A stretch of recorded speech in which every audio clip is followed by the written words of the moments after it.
கன்னிராசிக்காரர்களுக்கெல்லாம் என்ன நடக்கும் என்றால் 10லே குரு வந்தால் பதவி பறிபோகும். 10லே குரு வந்தபோதே முடிஞ்சு போச்சு, அவ்வளோதான். எழுதி வச்சுக்கோங்க, அக்டோபர் 18க்குள்ளே வேலை போய்டும்.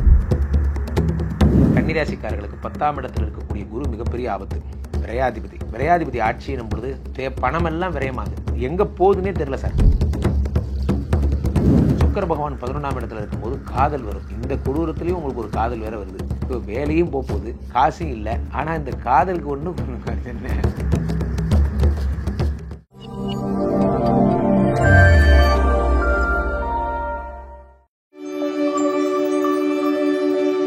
கன்னிராசிக்காரர்களை பொறுத்த வரைக்குமே சார் எனக்கு ராசிகள்லேயே இந்த கன்னிராசின்னா ரொம்ப பிடிக்கும். தெரியும் குருஜி, தெரியும் உங்களுக்கு கன்னிராசிங்கிறது ரொம்ப பிடிக்குங்கிறது இந்த உலகத்துக்கே தெரியும் சார். என்றைக்குமே 3 கூடிய இந்த விருச்சிக ராசினா தேள், கடகம்னா நண்டு, மீனம்னா மீன். ஆனால் நீங்கள் கன்னிராசி.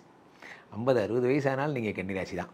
ஸோ இந்த கன்னிராசிக்காரர்களை பொறுத்த வரைக்கும் நீங்கள் கன்னிராசி தான் அப்படிங்கிறது கடவுளுக்கும் உங்களுக்கும் எனக்கும் மட்டும் தெரியும். பட் ஆனால் இந்த உலகம் உங்களை ரொம்ப அட்ராக்டிவான ஆள், எல்லாரையும் அட்ராக்ட் பண்ணுற ஆளுன்னு ஒரு பேர் வச்சுருக்கு. ஆனால் உண்மை அது கிடையாது. கன்னிராசிக்காரர்களுக்கெல்லாம் என்ன நடக்கும் என்றால் 10லே குரு வந்தால் பதவி பறிபோகும். 10லே குரு வந்தபோதே முடிஞ்சு போச்சு, அவ்வளோதான். பதவி பறிபோக போகிறது. எழுதி வச்சுக்கோங்க, அக்டோபர் 18க்குள்ளே வேலை போய்டும். இது நடந்தே தீரும்.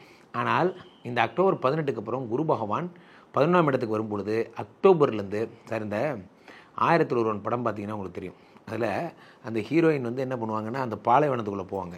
அந்த நடராஜர் சிலையோடைய நிழல் வந்து படும் தரையில். அந்த நிழல்லே குடுகுடுன்னு ஓடுவாங்க. அந்த நிழல் இருக்கிற வரைக்கும் மண்ணுக்குள்ளே போக மாட்டாங்க. அந்த நிழல் மறைஞ்சவொடனே மண்ணுக்குள்ளே விழுந்துருவாங்க. அந்த மாதிரி அந்த 11ஆம் இடத்துல இருக்கக்கூடிய குரு பகவான் 1 மாதம் தான் இருக்க போகிறார். அந்த 1 மாதத்துக்குள்ளே குடுகுடுன்னு ஓடி போய் எங்கன்னா போய் சேர்ந்துக்கிட்டிங்கன்னா நீங்கள் பழச்சிப்பீங்க. அந்த 1 மாதத்துக்குள்ளே எண்டு ப்ளஸ் ஆர் மைனஸ் 1 நாள் டிலே ஆனாலும் அக்டோபர் 18க்கு அப்புறம் ஆட்டோமேட்டிக்காக வேலை போய்டும். ஸோ அப்போது வேலை மாறும் எண்ணம் உடையவர்கள் தயவுசெய்து இந்த எண்ணத்தை கைவிட்டுருங்க சார். உங்களை ஒரு வடிவேல் காமெடி மாதிரி தான். அவன் தான் வான்னு கூப்பிட்டுருக்கானே, அவன் கூப்பிட்டா நீ போவியா?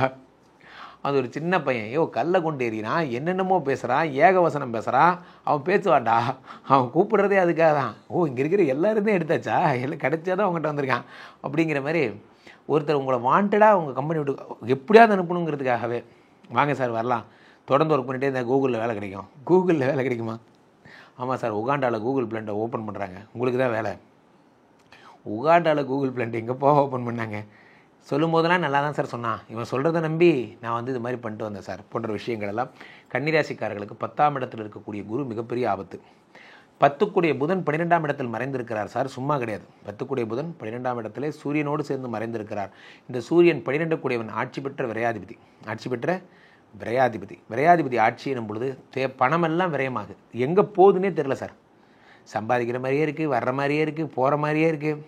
நிறைய நாள் கம்பெனி போகும்போது நீங்களே ஃபீல் பண்ணியிருப்பீங்க. கம்பெனி பஸ்ஸில் உட்காந்து போயிட்டு இருக்கும்போது, ஆமாம் இப்போ நம்ம கம்பெனிக்கு போயிட்டுருக்கோமா வந்துட்டுருக்கோமா, அந்த மாதிரி தான். எப்பயுமே ஒரு போதையிலேயே காலங்காத்தால் ஃபஸ்ட் ஷிஃப்ட் கூப்பிட்டு போகிறானுங்க, திரும்ப சாயந்தரம் தூக்க கழகத்திலே கூப்பிட்டு வரானுங்க. நம்ம கம்பெனிக்கு போயிட்டுருக்கோமா வந்துட்டுருக்கோமா. அப்போ வெளியே பஸ்ஸில் பார்க்கும்போது இடங்கள்லாம் இப்படி மூவ் ஆச்சுன்னா, இப்போ தான் போயிட்டுருக்கோமா, வெரி குட், இன்னும் 8 மணி நேரம் இவங்க கூட தானா. இந்த மாதிரிலாம் உங்களுக்கு எக்ஸ்பீரியன்ஸ் ஆகிருக்கும். அந்த மாதிரி இந்த பணம் லாஸ் ஆகும்போது எதுக்கு சம்பாதிக்கிறேன் சார், வறுமை வேறு விஷயம். ஆமாண்டா காசு இல்லைடா போடா அப்படின்ட்டு போயிடலாம். ஆனால் பணம் வருது இருக்கு, அதுக்குள்ளே போயிடுது சார். நமக்குள்ளே போகிறதோ இல்லையோ ஃபஸ்ட் ஆளாக அக்கௌண்ட்டை நெகட்டிவில் போட்டுவிட்டு கிரெடிட் ஆனோடனே அவன் ஃபஸ்ட்டு பிடிச்சிட்றான். அவன் பிடிச்சது போக தான் மீதி நீங்கள் சாப்பிட்ணும். அந்த மாதிரி தான் நிறைய இடங்கள். இதுக்காகவே நீங்கள் பேங்க்கில் மட்டும் போட்டுறாதீங்க சார், எனக்கு கை காசாக கொடுத்துருங்க சார், போட்டால் பிடிச்சிருவானா. ஆமாம் சார், 1 மாதம் இஎம்ஐ கட்டல சார், எப்படா போடணும்னு வெயிட்டிங்கில் இருக்கான் சார் அவன். ஏன்ப்பா வர பேங்க்கெல்லாம் இப்படி ஆகிட்டீங்க சார். இப்போ என்ன ஆகுதுன்னா, அந்த 12 கூடிய ஆட்சி பெறும் பொழுது வர்ற மாதிரியே இருக்கும், போகிற மாதிரியே இருக்கும். இதுதான் இருக்கிறதுலே ரொம்ப கொடுமை. உங்கள் ஒய்ஃப் கேட்பாங்க, பேங்க் ஸ்டேட்மெண்ட்டை பார்த்தா இந்த மாதம் 4 லட்ச ரூபா சம்பாதிச்சிருக்கேன், எங்கே போச்சு அதெல்லாம், எங்கே போச்சு யாருக்கு தெரியும் அப்படி. நம்ம என்ன 1-2 செலவாக பண்ணுறோம் அப்படிங்கிற மாதிரி 12ஆம் இடத்துல சூரியன் ஆட்சி பெற்ற ராசிநாதன் வந்து 12ஆம் இடத்துல மறைகிறார். நமக்கு தெரிஞ்சே நடக்கும், அதான் இதில் காமெடி, தெரிஞ்சே நடக்கும். ஸோ அப்போது அடுத்து 11ஆம் இடத்துல சுக்கிர பகவான் 2-9 கூடிய 11ஆம் இடத்துல. அப்படி நடக்கும்போது என்ன ஆகும் அப்படின்னா, யாருக்காவது இந்த ஃபேன்சி ஸ்டோரு, பிரைடல் மேக்கப்பு இந்த மாதிரிலாம் கடை வச்சுருக்கவங்க ரொம்ப நல்லா இருப்பீங்க. சுக்கிரமூர்த்தி சுபமிகை ஈவாய் ட்ராவல்ஸ் வண்டி வச்சுருக்கிறவங்களாம் ரொம்ப நல்லா இருப்பீங்க. சுக்கிர பகவான் 11ஆம் இடத்துல இருக்கும்போது காதல் வரும். இந்த கொடூரத்துலேயும் உங்களுக்கு ஒரு காதல் வேறு வருது. இப்போ வேலையும் போகுது, காசும் இல்லை, ஆனால் இந்த காதலுக்கு ஒன்றும் பண்ணுவார் என்ன, அது மட்டும் நடக்கிறது. அது அது சார் அது தனி டிபார்ட்மெண்ட்டு சார், அதுக்கு இதுக்கு சம்மந்தம் இல்லை. கரெக்டு தான். 11ஆம் இடத்துல சுக்கிர பகவான் இருக்கும் பொழுது உங்களுடைய இணைந்த துணைவி இப்போ தான் சேருவாங்க சார். நிறைய நேரங்களில் இது மாதிரி சொல்லி நிறைய மாட்டியிருக்கேன் நான். இது இணைந்த பிரிந்த துணைவி சேருவாங்க சார். பிரிந்த மனைவியா துணைவியா சார், யாரோ ஒருத்தர் சார். விடுங்க சார், எதுக்கு டீப்பாக போகிறீங்க. சரி, அப்போ 11ஆம் இடத்துல வந்து சுக்கிர பகவான் வரும்பொழுது யார் கூட நீங்கள் சண்டை போட்டிங்களோ அவர்கள் உங்களோட சந்தோஷமாக சேருவாங்க. வாழ்க்கையில் இந்த மனுஷனுக்கு இந்த காதல்ங்கிற ஒரு விஷயம் இல்லைன்னா என்ன ஆகும்னு நினச்சி பாருங்கள். நம்மளையும் லவ் பண்ண இந்த உலகத்தில் ஒரு ஜீவன் இருக்குது, நம்மளும் அதை ஏமாற்றி வச்சுருக்கோம், அதுவும் நம்மளை லவ் பண்ணுது. அது 2 9 கூட 11ஆம் இடத்துல இருக்கும் பொழுது சின்ன சின்ன சந்தோஷங்கள் எல்லாம் கிடைக்கும். பிரிந்து சென்ற 11ஆம் இடத்துல 10ஆம் இடத்துல இருக்கின்ற குரு தான் அப்பப்போ வந்து ஏன்னா இன்னும் வேலை தான் இருக்கியா, இங்கே தான்டா இருக்கேன், இன்னுமா வேலை இருக்க. இதே மாதிரி சார் நம்ம ஒரு விஷயம் என்னென்னா, நிறைய பேர் பார்த்தீங்கன்னா ஒரு பொண்ணு இருக்காங்க, ஒரு பையன் இருக்காங்கன்னு வச்சுக்கோங்களேன். இவங்களுக்குள்ள காதல் வர்ற ஒரு நிகழ்ச்சியை நீங்கள் வர்ணிச்சிங்கன்னா என்ன ஆகும் தெரியுமா? ஆக்சுவலாக அந்த பொண்ணு அந்த பையனை பார்த்து அவங்க போயிருப்பாங்க. இந்த கூட இருக்கிற ஃப்ரெண்ட்ஸ் என்ன பண்ணுவாங்கன்னா, பார்த்தியா அது ஒன்று தான் பார்க்குது, இப்படி சொல்லி ஏற்றி விட்டு அந்த லவ் உருவாகிறதுக்கு காரணமாயிடுவாங்க. அதே மாதிரி தான் இவனுக்கு நம்ம பாஸ் மேலே கடுப்பாக இருக்கும், இவெல்லாம் ஒரு ஆள் அப்படின்னு திட்டிட்டு வந்திருப்பீங்க. அப்போ கூட இருக்கிறவங்கலாம் நாங்கள்லாம் முடிவு பண்ணிட்டோம், இவங்க கூட சேர்கிறதுக்கு நம்ம வேலை விட்டு போயிடலாம் முடியும், இப்படி எல்லோரும் சொல்லும்போது ஓஹோ அப்போ நம்ம எல்லாருமே சேர்ந்து முடிவு பண்ணிடலாம் போன்ற எண்ணங்கள் வருகிறது.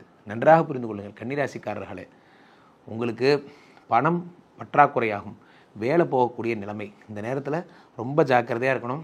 வெறும் காதலை வச்சு ஒரு காதல் வருங்கிற ஒரு நல்ல விஷயத்தை தவிர மற்றபடி வேலை பணம் ரெண்டும் ரொம்ப டைட்டாகிடும். கன்னிராசிக்காரர்கள் மிகவும் கருத்துடும். வேலைக்கு பார்க்குறோம், நேரே போ நேரே வா, யார் சொல்கிறதையும் கேட்காதீங்க. உன்னை மேனேஜர் பற்றி சூடான செய்திகள் எனக்கு தேவையே கிடையாது, எனக்கு 1008 வேலை இருக்குது, அவனை பற்றி கேட்க நான் விரும்பலை என்று சொல்லிவிட்டு போங்க. ஸோ அப்போ கன்னிராசிக்காரர்கள் சிறப்பு. உலகெங்கிலும் இருக்கும் ஃபுல் ஆன் பக்தி நேயர்கள் அனைவருக்கும் வணக்கம். நான் உங்கள் ராம்ஜி. இந்த ஆகஸ்ட் மாதத்திலே ஒரு அற்புதமான ஒரு மாதம் என்றே இதை சொல்லலாம். காரணம் என்றால் ஒரு 3-4 கிரகங்கள் பெயர்கிறது. ஆரம்பிச்சிட்டிங்களா சார்? தெரியும் சார், 2025 ஓப்பனிங்கிலிருந்தே இதே மாதிரி தான் 3-4 கிரகம் பெறுவது, 5-6 கிரகம் பெயருது. அது என்னமோ தெரிலங்க, இந்த வருஷம் மட்டும்தான் சனி பயிற்சி, குரு பயிற்சி, ராகுகேது பயிற்சின்னு எல்லா பயிற்சியும் இந்த ஒரே வருஷம்தான் இவ்வளோ நடக்குது. அதில் இந்த ஆகஸ்ட் மாதம் கொஞ்சம் ஃபோக்கஸ்டாகவே என்ன நடக்குதுன்னா, அந்த சுக்கிரன் வந்து பார்த்திங்கன்னா மிதுனத்துக்கு போய்டுறார். மிதுனத்தில் போன சுக்கிரன் கடகத்துக்கு வரார் ஆகஸ்ட் மாதம் 15க்கு அப்புறம். இந்த பக்கம் என்னடான்னா குரு பகவான் வந்து அதே இடத்துல சேம் பொசிஷனில் இருக்கார். ஆனால் சூரிய பகவான் சிம்மத்தில் ஆட்சி பெறுகிறார். ஆட்சி பெற்ற சூரியனோடு புத பகவான் சேர்ந்து புதாதித்ய யோகம் பெறுகிறார். சிம்மத்தில் ஏற்கனவே இருந்த செவ்வாய் பகவான் இப்போ கன்னிக்கு போயிடுறார். கன்னிக்கு போயிட்டு இப்படி எல்லா கிரகங்களும் சார் இதை பற்றிலாம் எங்களுக்கு என்ன சார் தெரியும், எங்களுக்கு என்ன ஆகும்னு சொல்லுங்கள் சார், அதுதான் நம்ம சொல்ல போகிறோம். அவ்வகையில் இத்தனை கிரக பயிற்சிகள் சேர்ந்து ஏதேனும் ஒரு ஆக்டிவிட்டி நடந்து ஆகணும் இல்லையா? ஸோ அது எந்தெந்த ராசிக்காரர்களுக்கு குழந்தை பிறக்கிறதுக்கான யோகம், எந்தெந்த ராசிக்காரர்களுக்கு வெளிநாட்டு யோகம், எந்தெந்த ராசிக்காரர்களுக்கு வாழ்க்கையை தலைகீழாக மாறக்கூடிய அதி அற்புதமான அதிர்ஷ்டங்கள் வருகின்ற குபேர யோகம்லாம் வரப்போகுது அப்படிங்கிறத நம்ம ராசி ரீதியாகவே பார்த்து விடலாம்.